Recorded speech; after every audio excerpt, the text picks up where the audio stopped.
Love is a gift and it has to be returned. When it isn't, we risk losing bits of ourselves, our spark, our soul, our freedom. Emotional detachment is not coldness, it's courage. To release is to reclaim yourself, to breathe again and walk into the freedom your heart deserves. Today is the day to release what isn't yours and live the life your heart has always deserved. There is in the human spirit an insatiable need to connect, a hunger which is as old as consciousness itself. Since the very earliest stages of awareness, we look for mirrors in others, for a confirmation of our being through the eye, the hand, and the love of others. This yearning is not flippant or superficial. It is an essential protest of our nature, an address from our inner to the outer. But in this search, the soul is faced with a paradox of immense gravity, the knowledge that the love we desire may not be given, that the mirror we desire to look into may not reflect the image we dream of. It is here in the conflict with absence that the psyche's most profound lessons are discovered. It is to ask for suffering, not just as pain, but as a gradual leaching of our energy and our self-respect. To become attached to someone who does not love us. The psyche is not ignorant of this process. It tracks each neglect, each indifference moment, each unrequited gesture of love. However, humans are very good at denial. When the heart is involved, we talk ourselves into believing persistence is virtue, endurance demonstrates devotion. And by hanging on, perhaps we can stir up emotions that don't exist. This is a serious misperception.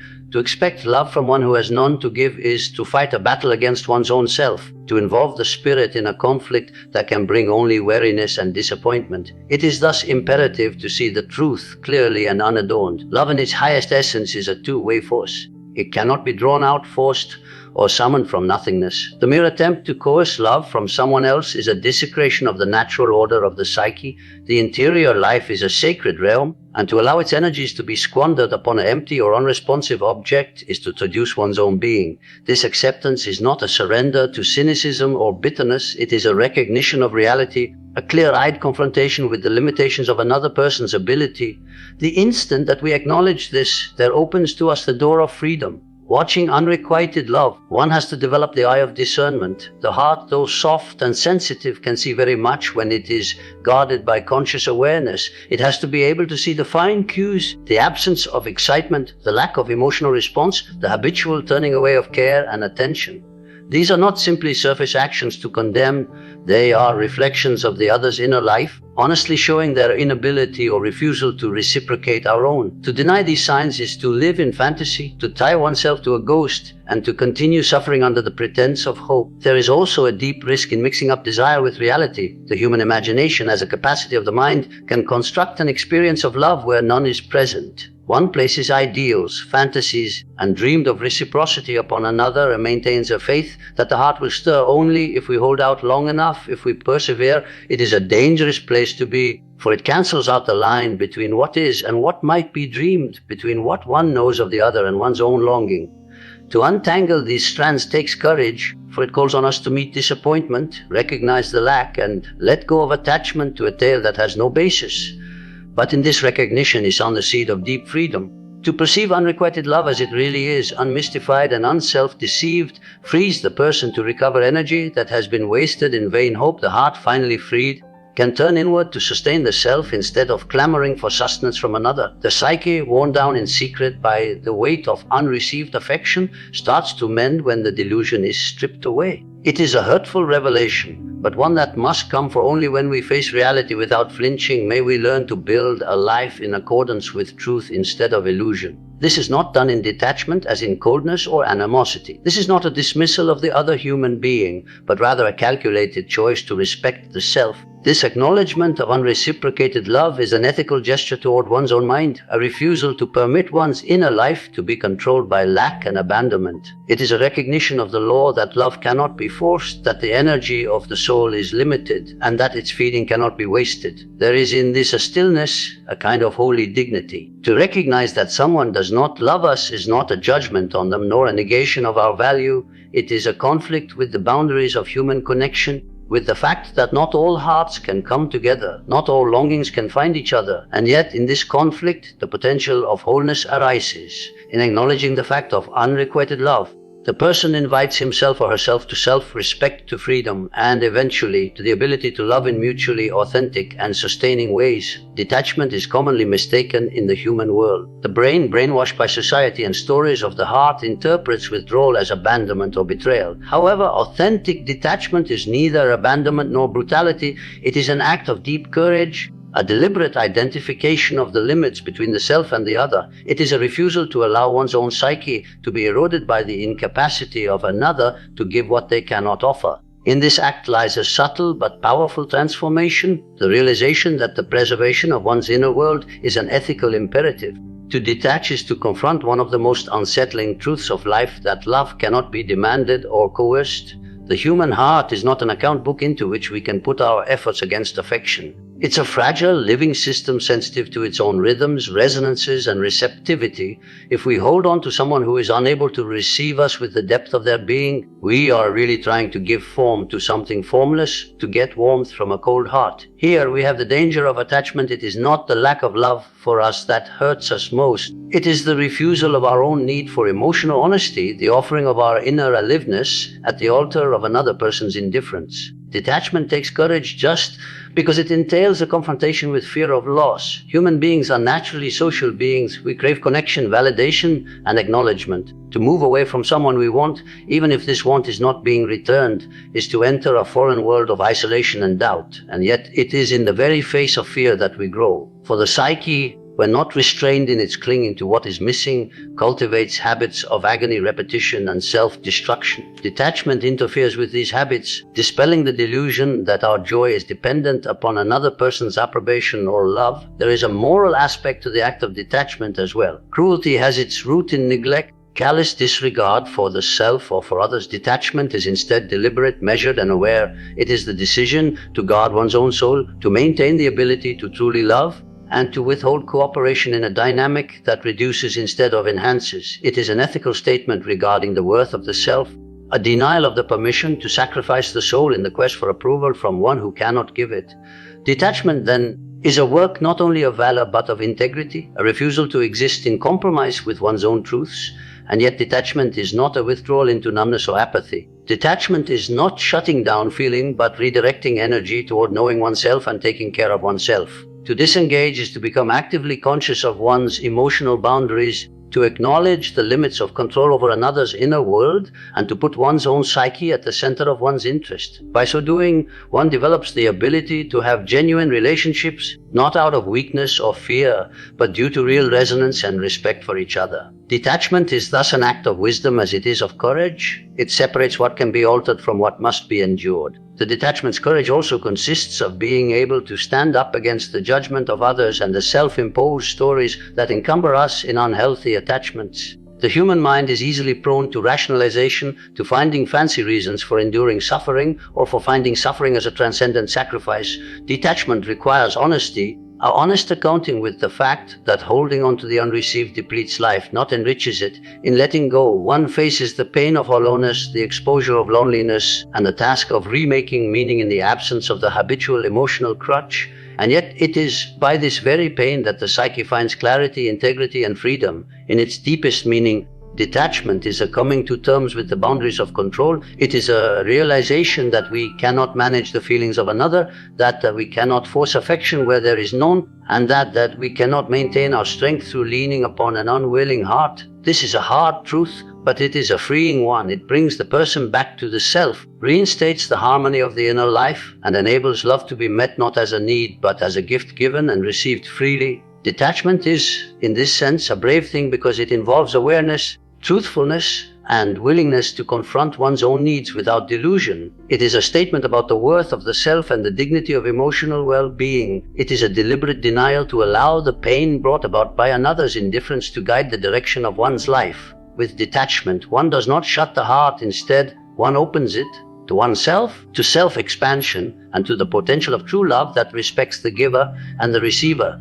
To know the patterns of our attachments is to embark on a journey into the secret chambers of the psyche, because in those chambers are the echoed motifs of our desire, our fears, and our unvoiced longings. When we become obsessed with another who does not return our love, the heart behaves as if tossed about on the sea during a storm, beating helplessly against tides beyond its power. Yet it is precisely in this turbulence that insight awaits, if only we have the courage to turn our gaze inward rather than outward. We are often quick to judge ourselves harshly in the face of rejection, as though the absence of another's affection is a mirror of our inadequacy. But the psyche is rarely so simplistic. It does not speak in absolutes, nor does it value us by the whims of another. The patterns that develop in our attachments are echoes from the unconscious, reminders of old wounds long hidden, unmet needs, and shadows that need to be acknowledged. To see these patterns is not to blame ourselves or the other, but to witness the story that has quietly lived itself out in our decisions. Consider, for a moment, the compulsion to seek validation in the eyes of one who cannot provide it.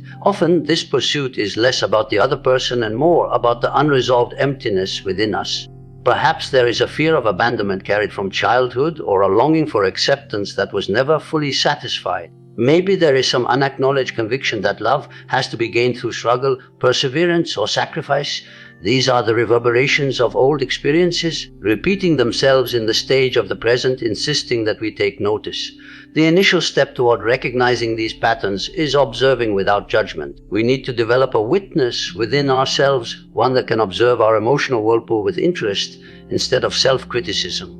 To see the heartbeat of desire, the flood of hope, and the stab of disillusion is to engage in conversation with the unconscious. Every response, every habitual impulse is a symbol, a communication from the deeper self. Following these threads, we start to glimpse the hidden architecture of our attachments, how we are attracted to those who cannot accept us, and the unconscious scripts that keep us trapped in this pattern. This process requires honesty. We cannot lie to the psyche without repercussions. If we try to rationalize, to negate, or to repress what we are experiencing, the patterns will persist in some form or another, and frequently more strongly. The psyche, in its wisdom, strives for balance. It gives us notice of what has been denied, what has been negated, and what has been unconsciously taken in. Pain in this situation is not a punishment, but a teacher. It is the cue that calls for reflection, that prompts us to ask, why do I hold on to what is not reciprocated? What is it in me that drives this attachment? With watchful patience, the circular waltz of craving and disillusionment starts to make sense. We recognize the old scripts, the desire for acceptance, the terror of solitude, the expectation that persistence will revive love, that have shaped us for decades. And in this seeing, freedom. Recognition is clarity, and choice is clarity. We find that though we can't control another's emotions, we can choose a response. We can choose to break the pattern, to escape unconscious habits that have driven our pain. It is here also that compassion arises, not only for ourselves, but for others who knowingly or unknowingly are part of the pattern. We realize that their failure to return is not a matter of morals, but of their own limitations and inner struggle. And in recognizing this, the heart is softened, not in attachment, but in awareness. Compassion, when combined with discernment, is a strong ally for detachment. It enables us to let go without bitterness, to back off without wrath, and to retrieve our emotional power for the nourishment of our own wholeness. The act of noticing patterns is thus an act of deep self-respect. It takes courage, patience, and the ability to sit with discomfort. It invites us out of the fantasies of blame and fantasy into the unvarnished reality of our own emotional topography. And in this encounter, we start to get in tune with the deeper forces of life,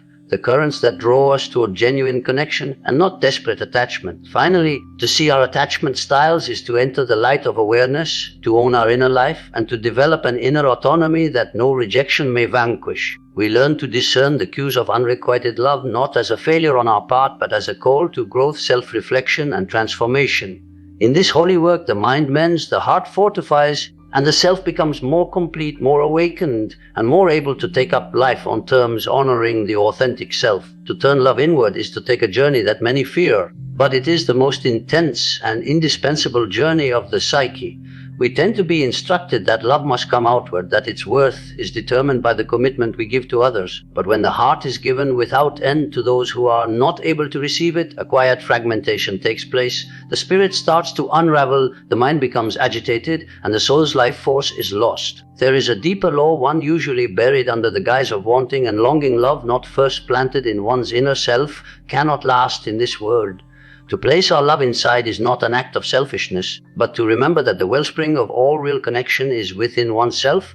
When one learns to tend to the inner life with the same passion and care afforded to outer relationships, a shift occurs. It is if the psyche, once fractured in seeking the approval of the outside world, starts to orient itself in its own center. Here, in this inner landscape, one finds a boundless reservoir of warmth, understanding and compassion, a love not colored by the capriciousness of others. This inner cultivation takes honesty, since the self is frequently hidden behind layers of expectation, fear and habit. One has to face the shadow within, the unrecognized parts of the psyche that crave recognition and integration. There are urges, anxieties, and memories we've kept at bay, afraid of their weight or their intensity. But these are the very things that require our notice if love is to be redirected inward. By accepting them not as adversaries but as essential parts of the self, the heart is able to stretch love towards its own wholeness instead of its own lack. It is not an immediate process. There is a pacing to this inner realignment, a slow adjustment to the nuances of one's own needs, feelings, and desires. One must learn to listen deeply to the quiet whisperings of intuition, to the stirrings of the body, and to the recurring dreams that speak in symbols of unfulfilled longing. Every insight learned, every truth confronted, deepens the ability to love oneself with clarity and discernment. In this exercise, one becomes both giver and recipient of one's own care, and in the process comes to know the essential paradox of love. It is never lost for being shared. It is only fouled when it is sought where it cannot be found. To develop this self-love is also to reclaim the energy that was previously spent on those who could not give back. All thinking, all movement, all drops of affective labor previously expended on dead hearts may now be directed toward the cultivation of the self.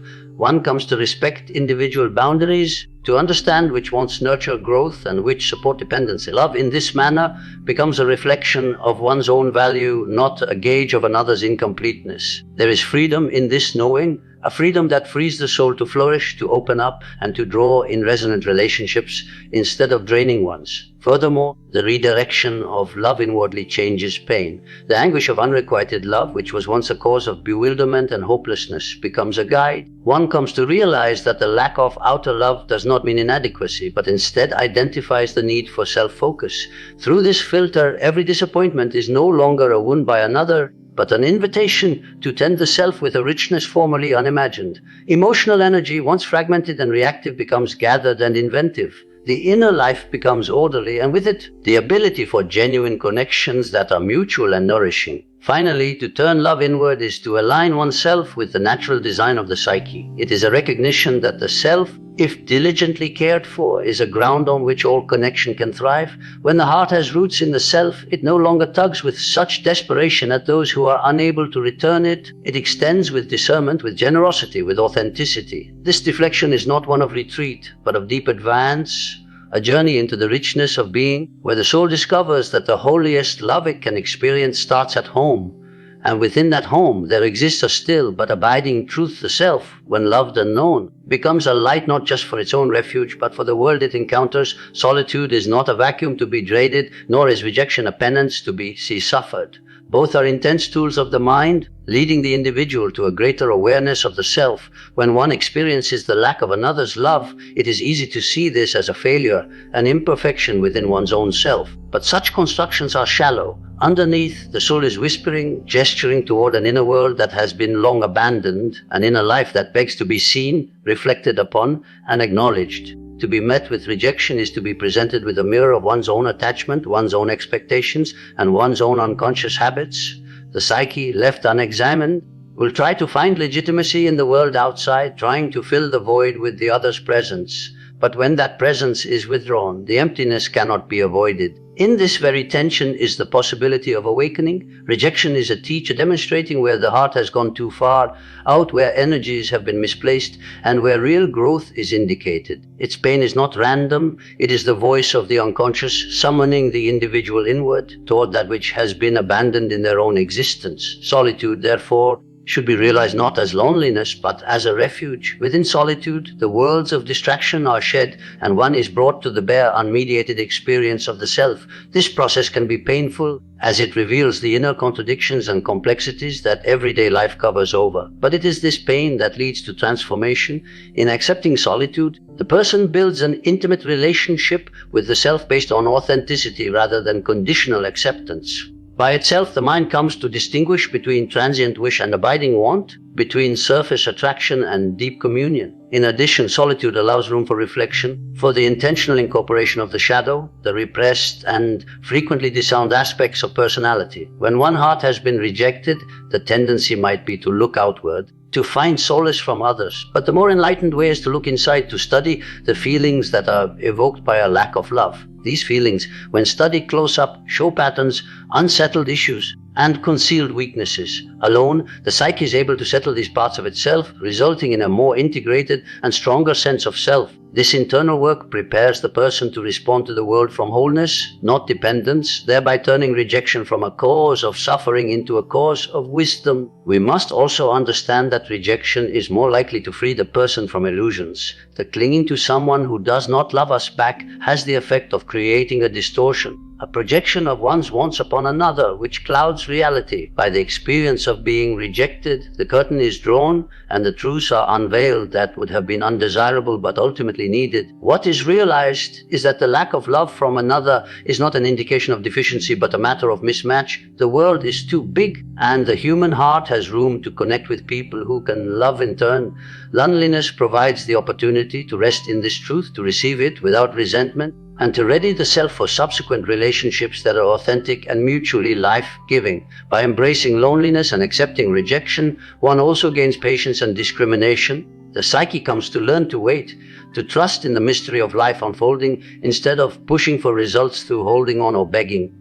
The lack of another person's love is a school of inner discipline, training the person to distinguish between the fine line of longing and need, between attachment and authentic affection. This leadership, through the passage of time, shapes the person into becoming resilient, emotionally self-sufficient, and having a deep respect for the integrity of his own heart. Eventually, the process of walking through aloneness and rejection is not so much a test to be suffered, but an initiatory path. It is a confrontation with the self that is unmediated by the need to be approved or validated. Through this consecrated space, one learns the inner source of strength, clarity, and self-love. One becomes not deformed by rejection but made finer, able to love freely without expectation, and ready to meet others in honesty rather than in dependence. To fear loneliness is to fear one's own depths. To resist rejection is to resist the direction of life itself. Those who learn to accept both find that the soul is ever guiding toward completeness, that all absence has the germ of understanding, and that the heart, once freed from deceptions, is free to join with truth in its full light.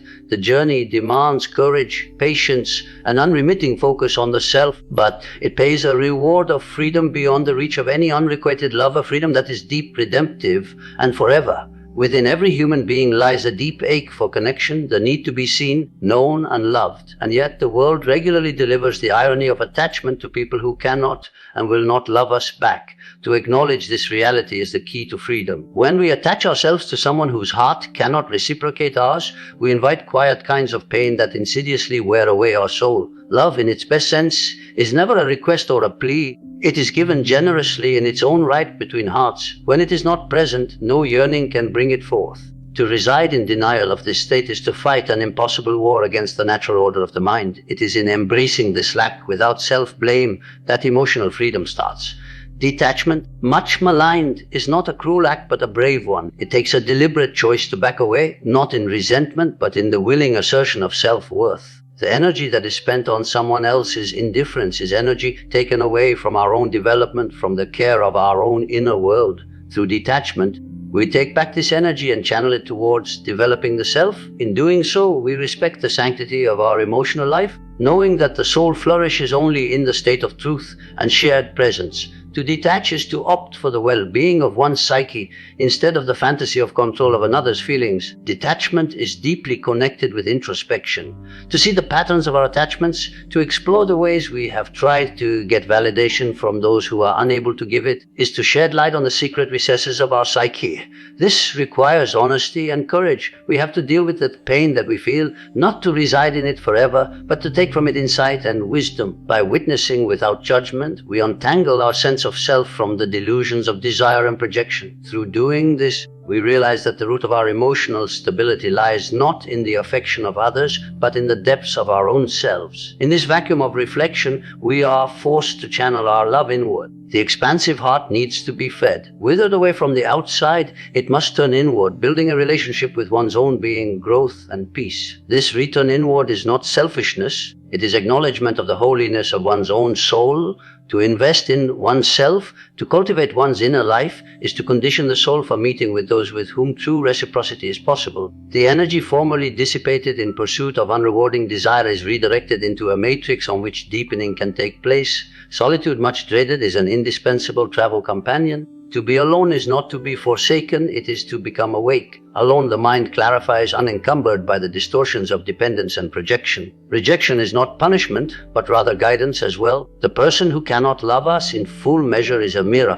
showing us what we must let go to respect the integrity of our inner life. These experiences, difficult as they are, shake the awareness out of ignorance of the human experience and direct the soul toward those who are capable of meeting it in full presence. By learning to accept loneliness and rejection, we gain resilience, wisdom, and the ability for love that is real and nourishing. Last of all, detachment must be a conscious and decisive act. Emotional freedom is not an automatic process. It requires choice. To release is to move into clarity, free from illusions or unrealized expectation. It is the declaration that our energy, our time, and our love are valuable and should not be wasted on those who are not capable of respecting them. The psyche, if not weighed down by unrequited attachment, is open to development, to thriving, and to meeting those who mirror its authenticity. Freedom starts with one single determined choice, the willingness to let go, to have faith in one's own value, and to proceed with courage, aware that the heart, if honored and developed, will be given its appropriate position in the world. In this intentional release, we find the deep strength of self-respect, the inner power of knowing, and the healing potential of love directed inward. The path is difficult, but unavoidable. It is only by releasing ourselves from the chains of love that is not returned that the soul may progress toward its ultimate destination, open to the potential for love that is authentic, mutual, and life-sustaining. Now is the time to act, for in detachment is the freedom that enables the spirit to awake and develop, and finally to embrace the fullness of its own self.